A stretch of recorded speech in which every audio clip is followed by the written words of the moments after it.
दुनिया के अधिकतर मुल्क अपनी चिंतन प्रक्रिया में आगे बढ़ने की बजाय खुद को पीछे धकेल रहे हैं।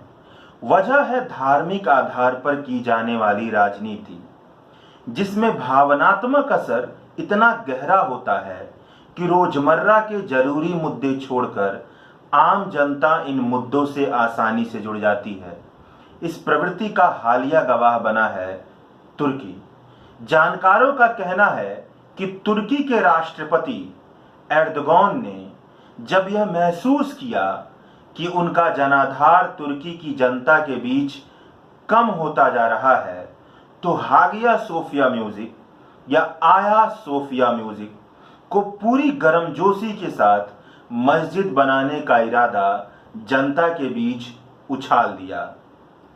बात तुर्की के प्रशासनिक कोर्ट में पहुंची। प्रशासनिक कोर्ट ने भी हागिया सोफिया म्यूजियम को मस्जिद बनाने की मंजूरी दे दी, यानी प्रशासनिक कोर्ट ने भी इस पर कोई रोक नहीं लगाई। अमेरिका की सर्वे एजेंसी पीयू सर्वे के मुताबिक म्यूजियम से मस्जिद बनाने के इस फैसले को तुर्की के 47% आबादी ने सही ठहराया और 38% आबादी ने गलत ठहराया। इसमें से ग्रामीण जनता की आबादी अधिक थी। कहने का मतलब यह है कि तुर्की की बहुत बड़ी आबादी इस फैसले को सही मानती है, यानी कि जनता के बीच में भी यह रायशुमारी थी कि मस्जिद बनना चाहिए। जानकारों का कहना है कि असल बात यह है कि म्यूजियम से मस्जिद बनाने का यह फैसला केवल तुर्की को ही प्रभावित नहीं करता है, बल्कि पूरी दुनिया को प्रभावित करता है।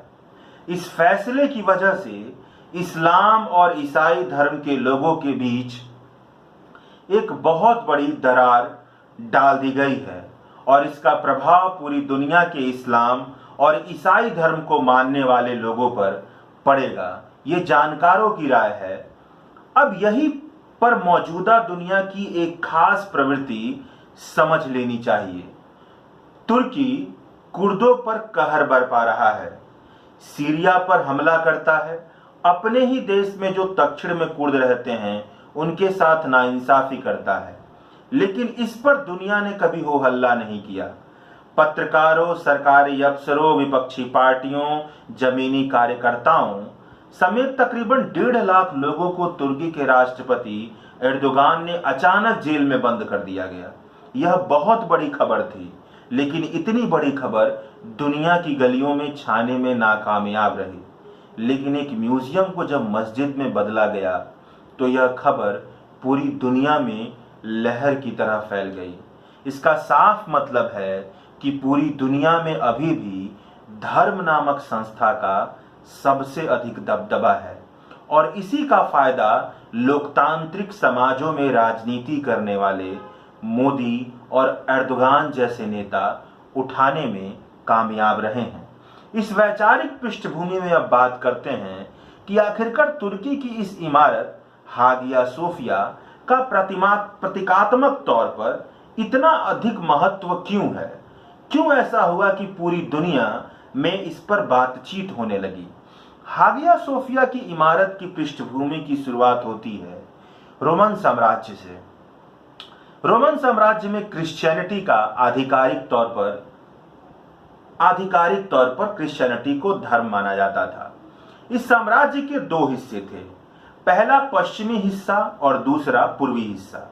साम्राज्य का पश्चिमी हिस्सा दक्षिण पूर्वी का इलाका था जिसमें बुल्गारिया आता है, और साम्राज्य का पूर्वी हिस्सा वह इलाका था जहां पर आज का तुर्की बसा है। अगर आप बड़े ध्यान से विश्व के मानचित्र को देखेंगे तो तुर्की की सहायता से एशिया और यूरोप जुड़ता है। पूर्वी हिस्से में बैजेंटाइन हुआ करता था, उसकी राजधानी थी।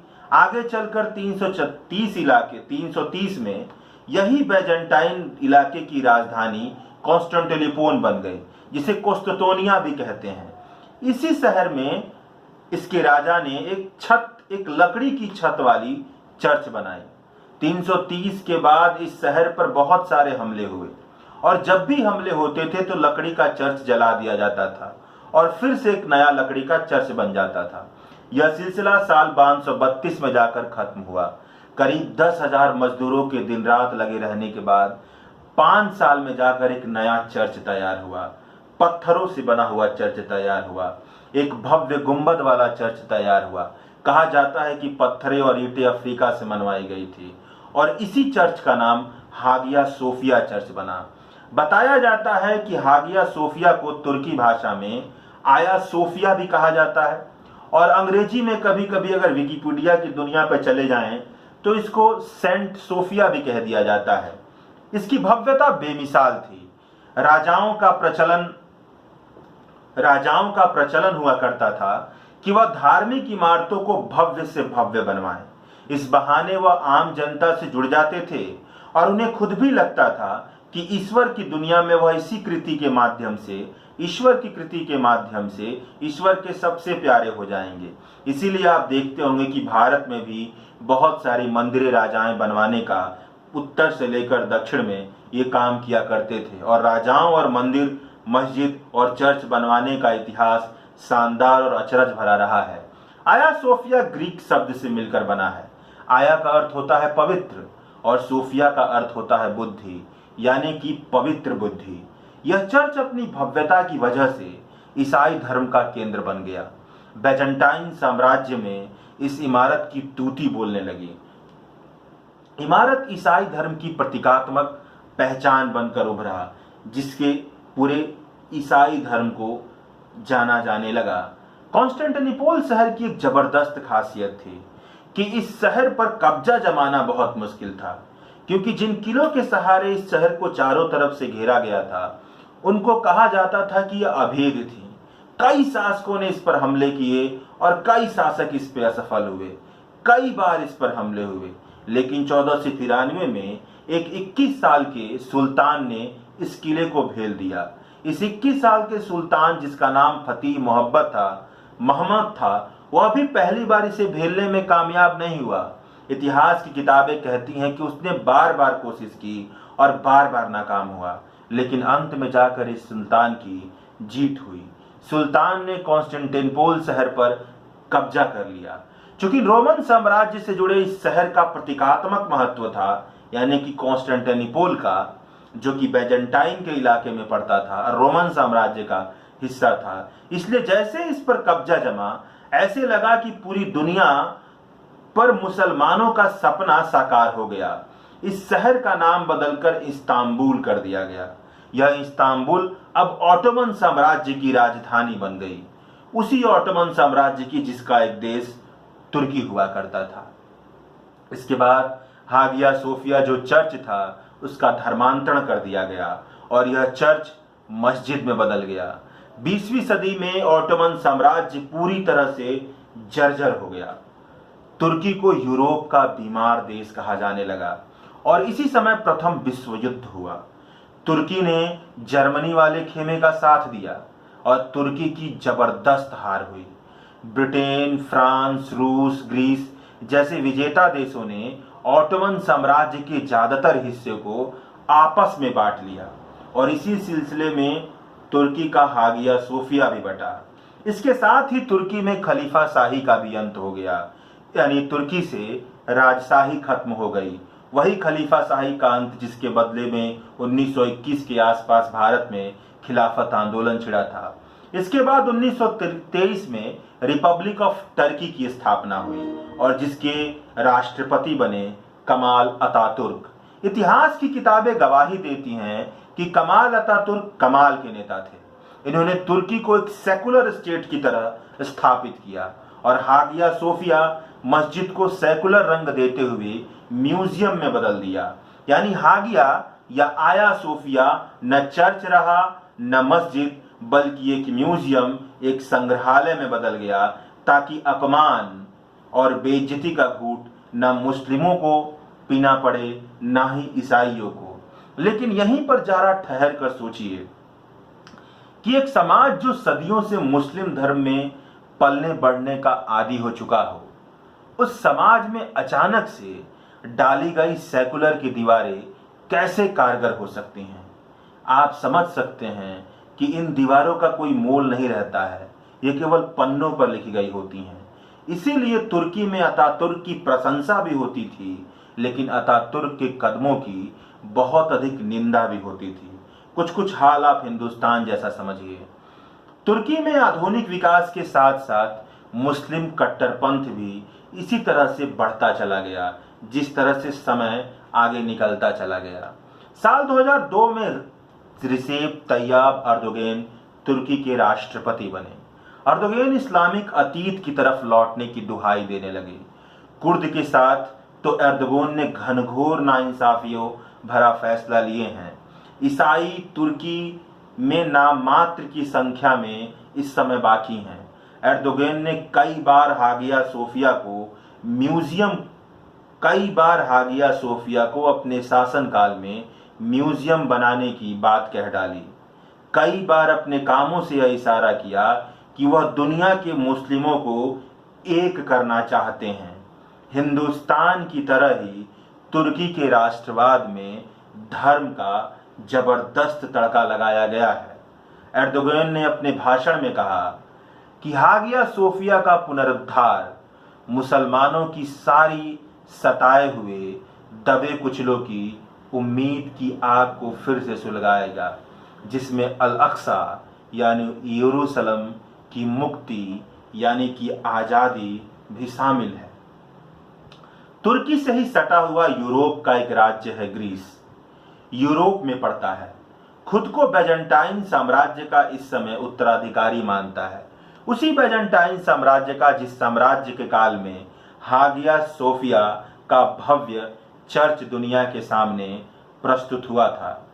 ग्रीस ने इस कदम पर तुर्की का विरोध किया, लेकिन ग्रीस को तुर्की ने झाड़ लगा दी। एर्दोगन ने ग्रीस से कहा कि तुर्की को तुम चलाते हो कि हम। इसी तरह बाकी की दुनिया भर के तमाम देशों ने तुर्की के इस कदम का मुखर विरोध किया है। सबका कहना है कि तुर्की को यह कदम नहीं उठाना चाहिए था। इससे ईसाइयों और मुस्लिमों के बीच एक गहरी दरार पड़ेगी, लेकिन इन सब का फायदा अभी भी तुर्की के कट्टरपंथ को ही होता दिख रहा है। अभी भी तुर्की की जनता की तरफ से इसका कोई मुखर विरोध नहीं हुआ है। जो पढ़े लिखे लोग हैं, जो शहरों में रहते हैं, जिन्होंने पोस्ट ग्रेजुएशन कर लिया है, तकरीबन उन्हीं की संख्या इस कदम पर विरोध में अधिक है। ओराहन प्रमुख तुर्की के नोबेल विजेता उपन्यासकार हैं। तुर्की के इस कदम पर खेद जताते हुए ओराहन प्रमुख ने लिखा कि मैं क्षुब्ध हूँ। तुर्की राष्ट्र को एकमात्र ऐसा मुसलमान मुल्क होने का फक्र था जो धर्मनिरपेक्ष है, और यह यानी कि हागिया सोफिया उसका सबसे बड़ा प्रतीक था। लेकिन आज उन्होंने इस देश से वह गौरव छीन लिया है।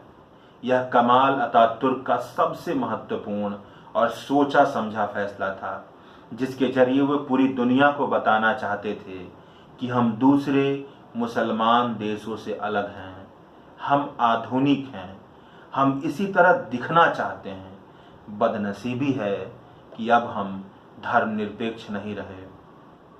इन सारे मामलों पर असीम अली एक स्कॉलर हैं जो सेंटर फॉर रिसर्च में रिसर्च फेलो हैं। भारत की एक संस्था है। इस मुद्दे पर असीम अली ने अंग्रेजी के आउटलुक पत्रिका में एक आर्टिकल लिखा और कहा कि तुर्की एक मुस्लिम मेजॉरिटी देश है, फिर भी इसने सेकुलरिज्म को अपनाया। जैसे कि हिंदुस्तान एक हिंदू मेजॉरिटी देश है, लेकिन उसने सेकुलरिज्म को अपनाया। लेकिन हिंदुस्तान और तुर्की दोनों अपने पूरे के पूरे देश में सेकुलरिज्म को फैलाने में नाकामयाब रहे, और इसी वजह से एर्दोगन और मोदी जैसे नेता आए और सोफिया को मस्जिद बनाने में कामयाब रहे। और यहीं पर यह सवाल उठता है कि हिंदुस्तान और तुर्की जैसे देशों में बहुसंख्यकवाद इतना अधिक हावी क्यों हो रहा है? क्या इन देशों में सेकुलरिज्म पूरी तरह से फेल हो गया है, यानी कि धर्मनिरपेक्षता पूरी तरह से फेल हो गई है? क्या सेकुलरिज्म इन दोनों देशों में पश्चिम की उधार ली हुई अवधारणा बनकर ही रह गया है? पश्चिम में जिस तरह से लोकतंत्रीकरण और सेकुलरिज्म आगे बढ़ रहा है, ठीक वैसे ही भारत और तुर्की जैसे देशों में आगे क्यों नहीं बढ़ पाया? क्या इसकी वजह यह तो नहीं है कि भारत और तुर्की ने अपने अंदर सामाजिक सुधार का सारा जिम्मा स्टेट पर छोड़ दिया? खुद समाज ने वैसे कदम नहीं उठाए जो एक लोकतांत्रिक समाज में सेक्युलरिज्म, धर्मनिरपेक्षता पनपने के लिए जरूरी था। बाबरी मस्जिद से लेकर आया सोफिया जैसी इमारतें दुनिया से कुछ कहना चाह रही हैं, लेकिन दुनिया उन पर कान लगाना क्यों नहीं चाहती है? अगर ऐसा ही चलता रहा तो यह दुनिया कट्टरपंथ के दीवारों में बंटती चली जाएगी। शुक्रिया। ये थी आया सोफिया मस्जिद पर हमारी राय। अगर आपको हमारी राय अच्छा लगा, ठीक लगी हो, तो आप हमारे कठफड़वा चैनल को सब्सक्राइब कीजिए। अगर नहीं ठीक लगी हो तो अपनी राय रखिए, हम इसको सुधारें। शुक्रिया।